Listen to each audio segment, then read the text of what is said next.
please turn your cell phone off. Look at y'all grab hard. Well, we're expecting an important call. They'll have to get you later.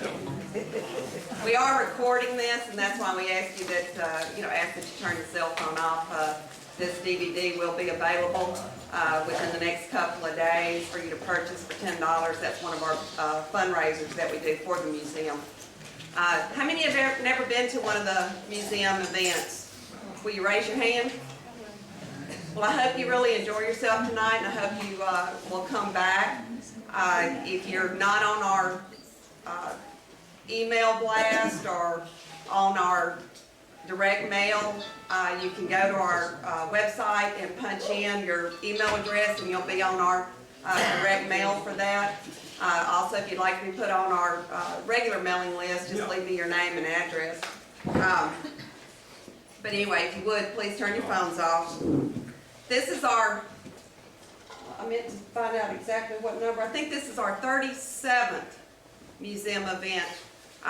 We've been doing these since 2008. We started doing them before we actually even had a museum. We started doing them so that we could raise awareness of how much history was in this area. And like Thad likes to say, we didn't even know we had history until John Agan started writing about it. But we do have quite a bit of history in this area. We've heard from lots of different families and some really neat stories. And I don't even know if I've told Marcel this, but some of you were here when Marcel and the Elshout spoke, and a man from Holland called me last year, was wanting to know some information about that. He was writing a book on Operation Market Garden, and his book has actually been published now, and he's just translated it into an English version. And he sent me the link the other day where I can get that book. I can't remember if I forwarded you that or. But anyway, I mean, that's some of the interesting things that have happened since we started doing these nights for the museum. Of course, some of you realize, just being in here right now, we have a small room. We need lots more space. Right now, we're actually in the process of buying the adjacent building where we can knock a hole in the wall, and we'll have twice as much room. That'll give us twice as much meeting room for these nights. We have till the end of September to raise the rest of the money. Right now we have a little over $100,000. We need $135,000 total just to purchase the building. So if you have not given us $1 million this year, we ask you, before you leave, get those checkbooks out. Thad can also talk to you about some stock transfer options that we have. If you have not bought for $20 the cookbook, that's another way you can help. These cookbooks, this is our newest one. I'm sure a lot of you got these for Christmas gifts or gave them for Christmas gifts. This particular one tells about the old stores and restaurants in the Minden area. Very, very nice book. I've shipped these out all over the United States this year. So if you'd like to get for $20, you can help us. So we'll go from $1 to $1 million. We don't limit you on what you give. Like I said, we've got a deadline to meet, the end of September, to raise the money for that building. How many have never even been in the museum before? Would you raise your hand? Just a few. Please take the opportunity before you leave tonight to look at what we're trying to do. We're a work in progress. Larry Milford has always got his head and his mind is always whirling on new things to do. The way the museum is laid out, a lot of the artwork, all that is because of Larry. Larry's just unreal at what he can come up with on some of these things. I don't really know what my job is. I'm out there. But anyway, yeah, well, we don't even have that. Today, I'd like to recognize somebody else too before, I know a lot of you are familiar with our bartender. You may not know that today is our bartender's birthday. I'm sure. Looks good for a 90-year-old. He does. For 90-something, I mean, he's doing good. But I'm sure it's been a long time since Anybody sing happy birthday to you? Since it's morning, Then we won't bother. and when Freddie, you got to understand, Shelley, Freddie Franks and I are born on the same day. He called me this morning. We sang happy birthday to one another. Happy birthday to you too. But Carlton is going to introduce our speaker for the evening, and I'm just going to make sure I've gone over everything. Oh, our next speaker will be John Wiley Luck. John's going to have a lot of really neat family history to share with you too, so I know you won't want to miss that one. I got to get further back.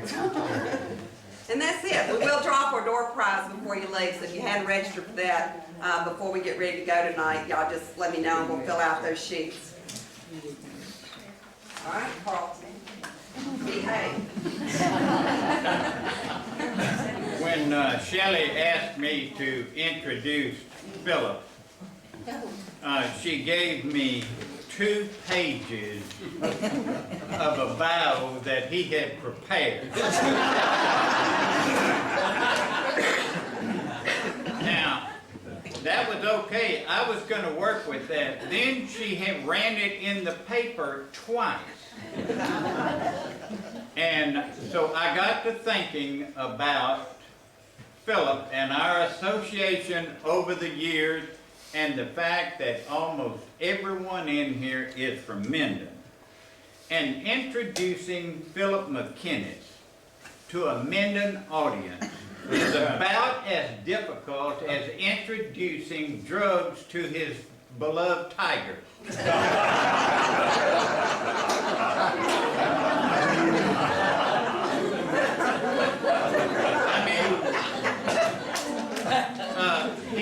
He truly was an excellent student at Minden High School. He was a good student at LSU, has really done just about everything in this city. You know, he's been this, he's been that. He was Lion of the Year at one time.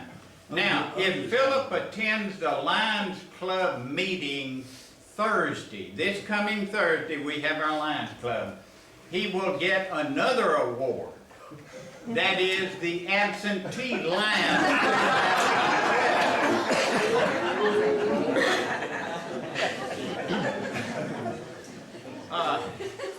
He was, and I would like to tell you now, if I'm introducing, I'd say he was the son of Harry and Claire McInnis. If Richard Campbell was introducing him, he would say, he is the issue of the nuptial union of Harry and Claire McInnis. Otherwise, I will, anyway, he's got a lovely wife, Kathy, who I've known for many years, a fine son, Mark, and daughter, Meg. Without any other ado, my friend and former associate, I say associate, not really, but student, he was there when I was a counselor, Philip McInnis.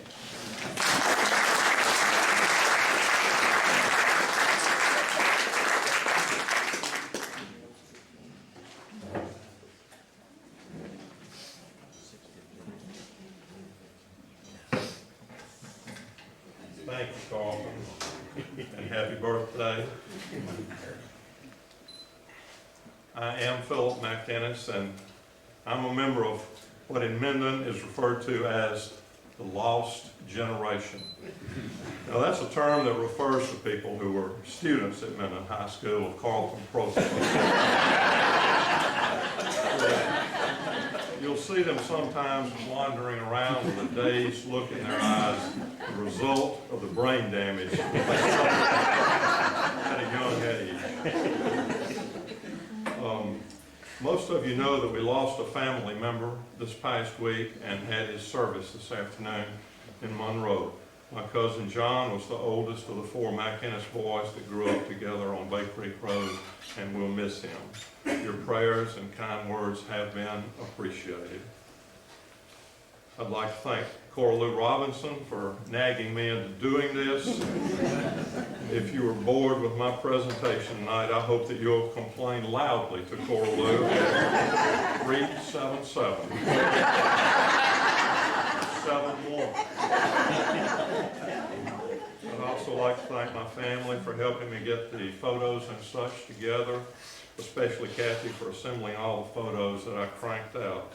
Everything you see is a photo of a photo, which is why the quality is a little off on some of them. I would encourage you later to take a look at this band picture over here and the Methodist Church Sunday School class. And you may find somebody accidentally in there that you know. That's the Lions Club band. My dad was, it looks to me like he was about 12 years old at the time. And we've got a lot of town fathers from Minden in that Sunday school picture. One last comment before I start. I hate reading you this talk tonight from a speech. I'd much prefer just using a few notes and talking more freely. If I did that tonight, you'd probably be here for 2 hours, and you would definitely be calling Cora Lou. So I'm going to try and stay on track and not be too long, but if you have any questions afterward, please feel free to ask. I've got all night, although I doubt that you do. I'm mostly going to address the McInnis side of the family, although I am going to touch on a few things regarding my mother's side as well.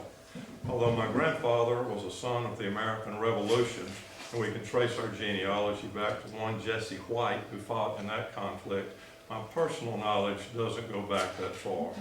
The McInnises that I'm familiar with hail from Castor in Bienville Parish. That's where our family comes from. Both my grandfather, John McInnis, and grandmother, Helen Norman, were born and raised there.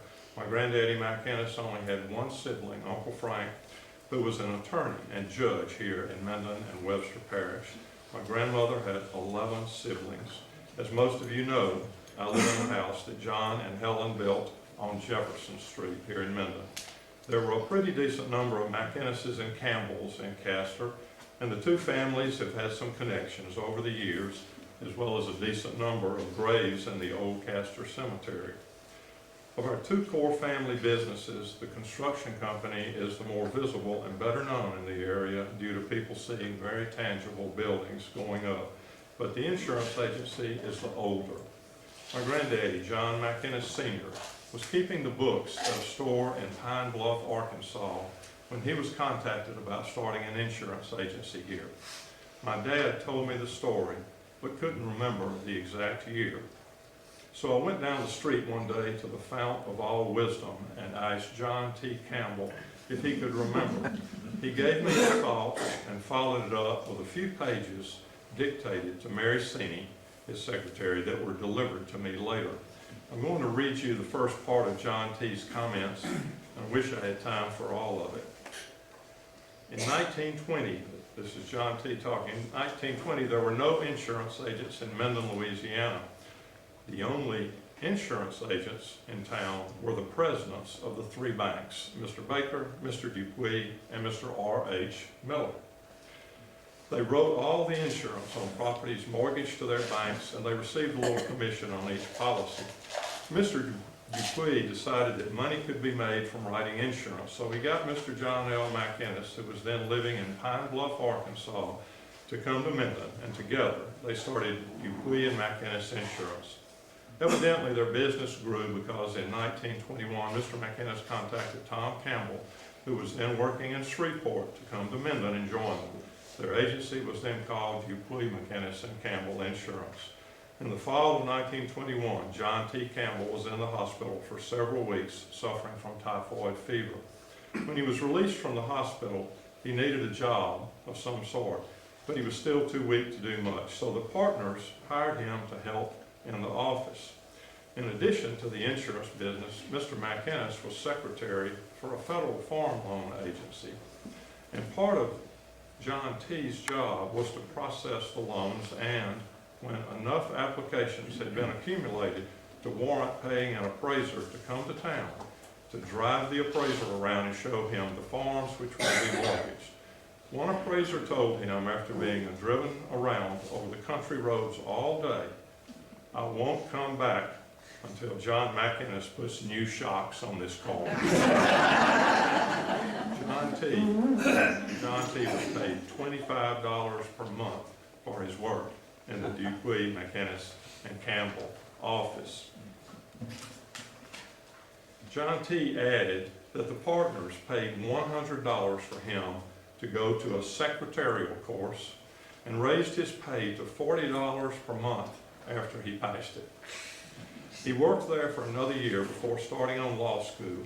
John T. also told me in person that the agency started up in 1920 and that he initially lived with John and Helen McInnis when he moved up here to work for the agency. My father's account always included that Mr. Dupuy ran into what Pop described as female problems after the agency had only been operating for a few years, and Tom Campbell moved on to running the city power plant, according to John T.'s story. So Granddaddy pretty much wound up with the whole business, such as it was when it was incorporated in 1924. I got about 20 extra copies of John T.'s account, which also includes the initial stages of the city being in the power business. And George Ross, wherever you are, all I can say is, after reading that, the more things change, the less they change.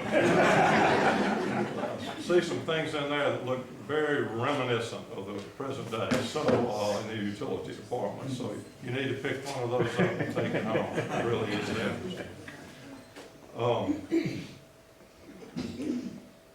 Granddaddy and grandmother built their home on Jefferson Street sometime later in the 20s, and it was on the outskirts of town at that time. Years later, I enjoyed many great times spending the night. Excuse me, I want to make sure I didn't skip something here. Okay, excuse me. And it was on the outskirts of town. Years later, I enjoyed many great times spending the night with Grandmother McInnis until she passed away in 1962. She was well known for her horticultural expertise, which she passed on to my mother, and most especially Aunt Rosalie, who gained a wide reputation herself. I loved going to Grandmother's house, hearing her stories, exploring the backyard, and watching tadpoles turn into frogs in her goldfish pond. And she gave me a pretty long leash. Although the neighborhood could be a dangerous place, there were several members of the infamous MHS class of '64, most notably Richard Campbell, who was right across Jefferson Street from Grandmother's front door. Also right across the street, next door to the Campbells, was John Ford, who once murdered a Minden City Councilman. Of the two, I regarded Richard as the far greater threat.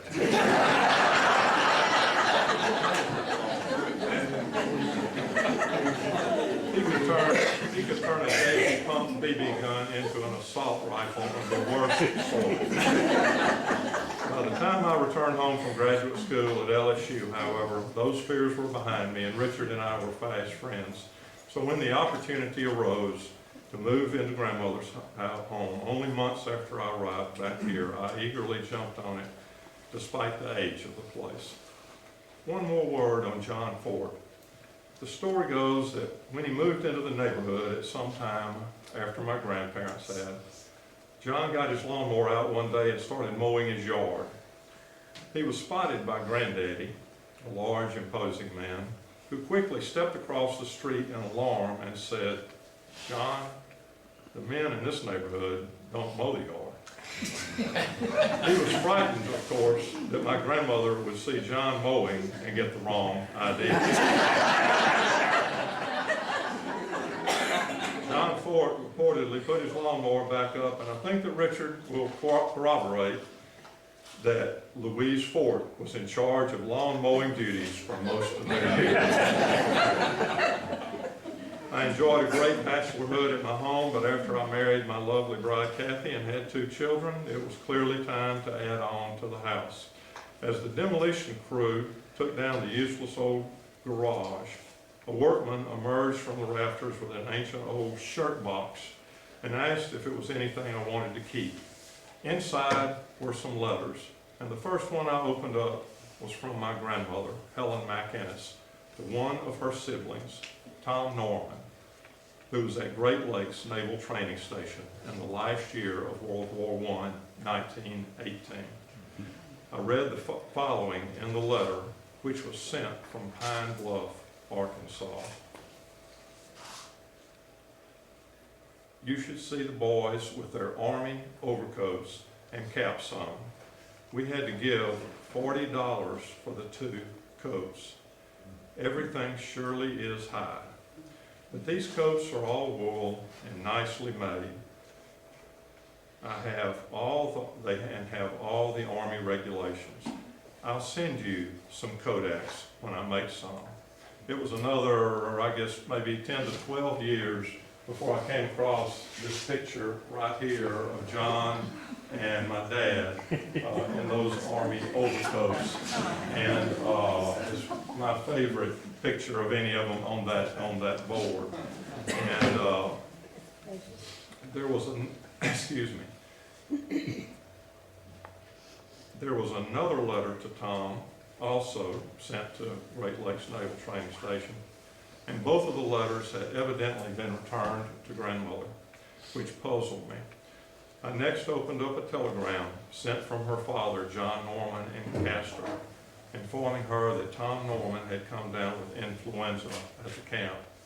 The next telegram that I opened from her father informed her that her brother had died, one of the tens of millions of people who fell victim to the great influenza pandemic of 1918 and 1919.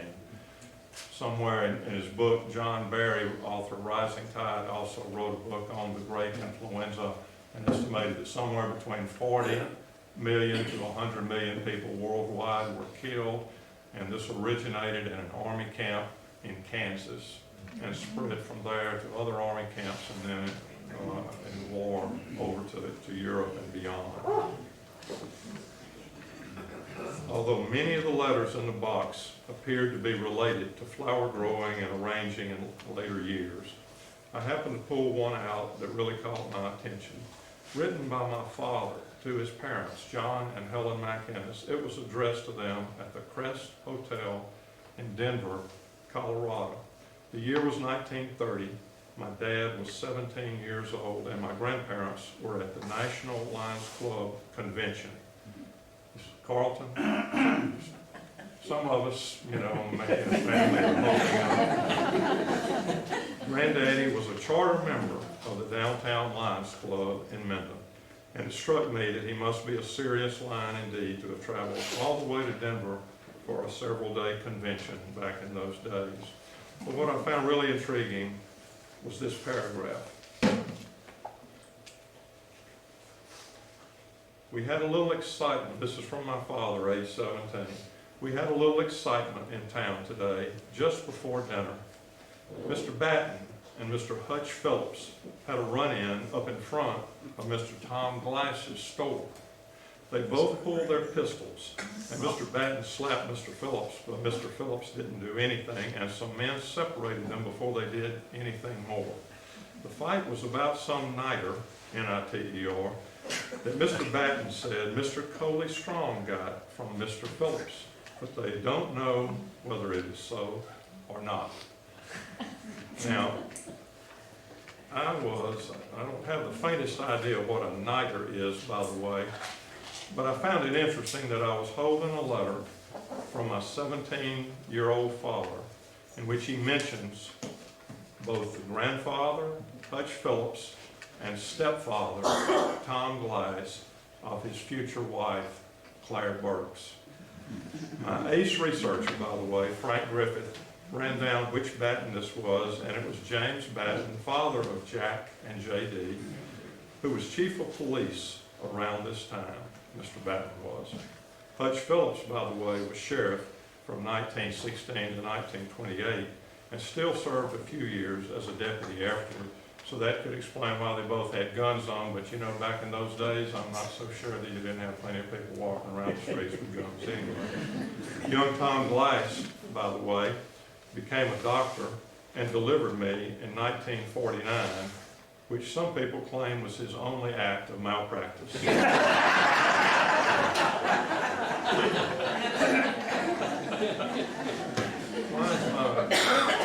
Why is my mother's name Burks? My maternal grandmother, Beatrice Phillips, married our family's one authentic black sheep, Randall Burks, and he left her before my mother was even born in 1915. No one knows where he went, and I had never laid eyes on him. Then one day, several years ago, an email popped up on my computer from Don Hunter at the coat plant, and he said that he understood I might be related to one of the guys in the pictures. The old photos are on the board back there, and it was the first time I've ever seen what my biological grandfather, Randall Burks, looked like. But he took off for parts unknown and to my knowledge was never seen. Again, those photos are worth looking at just to see the Coca-Cola bottling plant at that day and age. Around the time Burks left my grandmother, Tom Glass's wife died, leaving him with a son, Tom, and a daughter, Louise. That's the Tom I was talking about delivering me later. He eventually married Beatrice Phillips Burks, and became the person that I knew as my grandfather when I was growing up. His father was Alberta Glass, by the way, the last Confederate soldier in Minden, who is featured in the ghost walks at the cemetery. I presume that Tom Glass, inherited Alberta's store downtown and also bought some land for taxes when he could. My brother Harry has spent as many years or more with the Glass house on Broadway as I have with our other grandmother's home on Jefferson. Back to my granddaddy, John McInnis. He was a huge Huey Long supporter. According to my brother Harry, granddaddy supported Huey Long as far back as when he ran for the Railroad Commission. He was as pro-Huey as Judge Drew was anti-Huey. Of course, there were only two kinds of people back then, pro-Long and anti-Long. Harry also informs me that he has seen an ad from the old Minden Signal Tribune that has a picture of Granddaddy underneath the title, The Czar of Webster Parish. The ad then goes on to warn that if Huey Long is elected governor, this is the man who will make all the decisions in Webster Parish. Granddaddy wore this big beaver hat you see and often stood in the doorway to the insurance agency office, which was across and down the street on the other corner from the Campbell Law Office. He was a devoted friend and in all likelihood an equally devoted foe. Years ago, an older gentleman at the barbershop told me that Granddaddy wrote to him during the war and how much he appreciated it. He also told me that Granddaddy stuck his head in his place of business one day and said, "Hey Jim, you've got to come down to Lions Club today. They're putting Spec Holland up for membership and we got to vote down that SOB."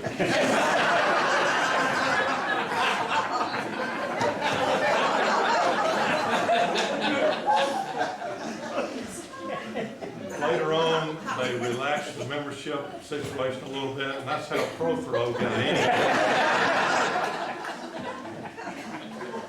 Years later, in 1976, my father was selected the Man of the Year in Minden. The person who presented him the award was Spec Holland. Hopefully, Granddaddy was not rolling over in his grave. Granddaddy's passion for Huey was not shared by his son Harry, who got a pretty good close-up view of Huey while in the band at LSU. Pop often told me that Huey would come in the band room and want to direct a march. He couldn't read a lick of music and would wave his arms around until the band would finally quit on its own after about 3 times through the piece. Pop also wrote this to his parents from LSU concerning Huey's meddling with the band.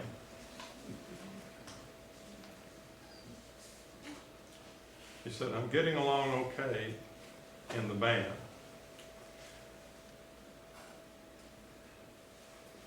Prof, that was the band director, his name for the brand, nickname for the band director, I guess short for professor. Prof announced last night at the game that we weren't going to Houston next Saturday. But when Huey heard about it, he called Prof in and told him that we'd go if he had to pay for it. So I guess we will.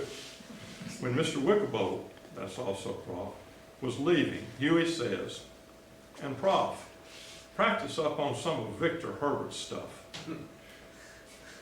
My dad goes on to say, we could play the Star Spangled Banner and Huey wouldn't know it from Victor Herbert.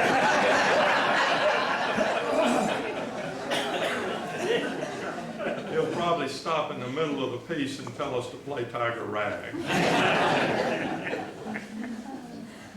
Another favor, if you can call it that Spec Holland did my dad, was help get him in the Navy during the war. He wound up as a communications officer on an escort carrier, the Fanshawe Bay, that went in harm's way several times in the South Pacific. Most notably, it was the flagship of the Taffy 3 task force that supported General MacArthur's return to the Philippines at Leyte Gulf, and should have been completely blown out of the water, the entire task force, when it was surprised by the main body of the Japanese fleet under Admiral Kurita. No less than the preeminent naval historian of the war, Samuel Eliot Morrison, had this to say: the Battle off Samar had no compeer in this war. The story of that action, with its dramatic surprise, the quick thinking and resolute actions of Clifton Sprague, the little screening vessels feeling for each other through the rain and smoke, and courting annihilation, making individual attacks on battleships and heavy cruisers, naval aviators making dry runs on enemy ships to divert gunfire from their own, the defiant humor and indomitable courage of Blue Jackets caught in the ultimate of desperate circumstances will make the fight of the Tappies with Kurita forever memorable, forever glorious. Only a little time after my dad passed away, my good friend Dr. Feelgood gave me a new book on this battle. At least it was new at that time. That is the most compelling one written, and in addition, put me in touch with a fellow in Missouri that had served on the ship under my dad. I went by to see him while on a trip to Kansas City and got to meet him. I'll be forever thankful to Richard for that. And the book is The Life Stand of the Tin Can Sailors, and I would highly recommend it to you, whether you have a personal interest in that particular battle or not. You find it compelling reading. The ship and my dad survived, but the bad news was that Granddaddy died toward the end of 1945 from a blood clot after surgery. Pop came home from the Navy and Uncle John from working stateside for DuPont, and they tried to make a living out of the insurance agency that they inherited. In 1947, they did two notable things. One, they hired Doris Wright, who would work in the insurance agency for 47 years. And second, they decided to start a construction company utilizing Uncle John's engineering background, while my dad would run the agency and handle the financial and accounting part of the construction company. Their wives held things down at home while finding time for bridge games held amidst a cloud of cigarette smoke. My mother, Claire, was extremely extroverted and social and never met a party she didn't like. She was a great mother to me. John's wife, Rosalie, was a shy, retiring type. Just checking to make sure you got it. Actually, Rosalie was an ebullient woman who was not afraid to state her opinion. As I have always liked to say about her, sometimes wrong, but never in doubt. She and I shared the same birthday of St. Patrick's Day. Uncle John liked to participate in civic ventures, sometimes high profile, and he always had a quip ready or sometimes a practical joke. I was a victim on more than one occasion. My father loved the land. My father, Harry McInnis, loved the land, getting out to check on a tree farm, or most of all, working in his vegetable garden and eating the produce from it. Minden was the largest place he could imagine wanting to live. He had an understated, dry wit, and once the employees got over being scared of him, he generally became their favorite McInnis. All the way through my high school years, there were only 3 office employees from both companies. Dorcheat handled most of the customer service work for the insurance agency, a bookkeeper who kept the books for both businesses, and a secretary for Uncle John. After college at LSU, Harry and George returned to work on the project management and estimating side of the construction company, and I returned to help manage the insurance agency and work with the accounting, finance, and human resources side of the construction company. Harry and John McInnis were opposite personalities, introvert versus extrovert, but they were extremely close as brothers and business partners. They trusted each other totally. Their partnership lasted for 78 years, personally and professionally. I don't hold them out to you as perfect, but their relationship was unique. I never saw them have an argument. They were a constant inspiration for their sons. One more thing, we were all LSU sports fans. Their only first cousin, by the way, was Uncle Frank's daughter, Frances. She's still living in Madison, Wisconsin, and a favorite of all the McInnises. I think that the McInnis brothers made their reputation in the construction business in 2 ways in particular. One, they did not shop subcontractors' bids. If you were the low bidder at bid time, they honored that, even if some other subcontractor called up and said he'd cut his bid to get the job. 2, they were extremely prompt on paying their bills.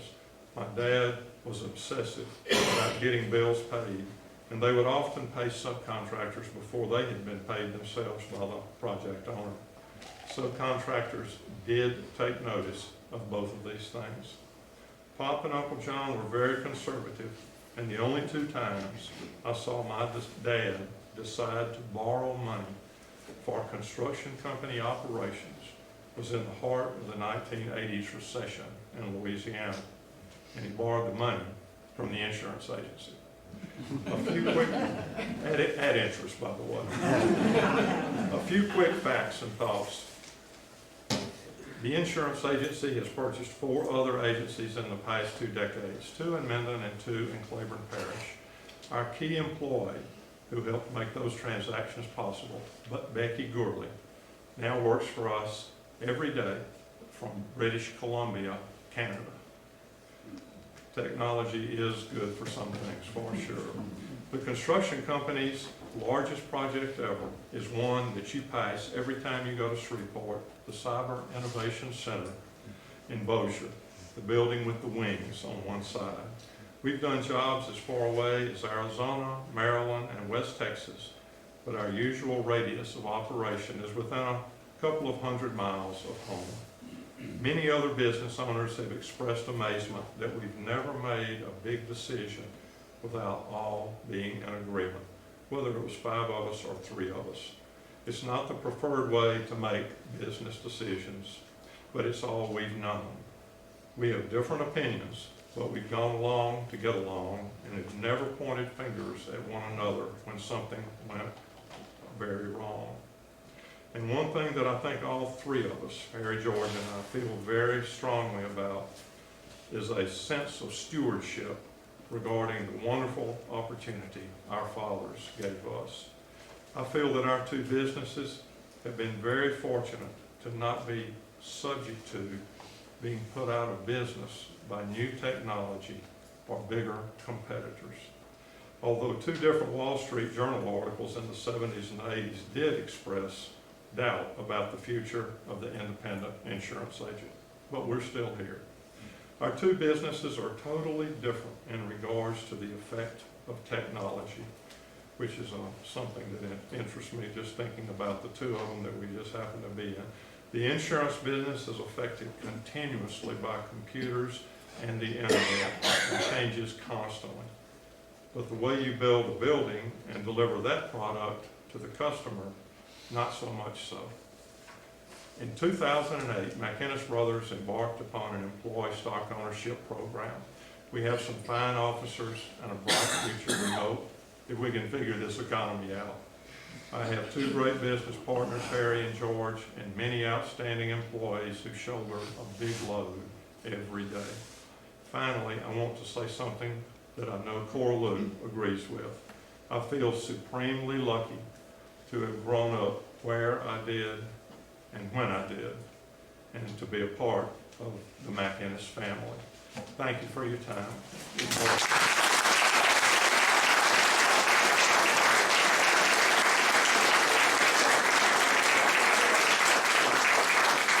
The reason I said I know Cora Lou agrees with that is that a few years ago at church, and the Sunday before Thanksgiving, the minister asked us to, if we wanted to take a minute and walk up to the pulpit and express yourself about something that you were particularly thankful for.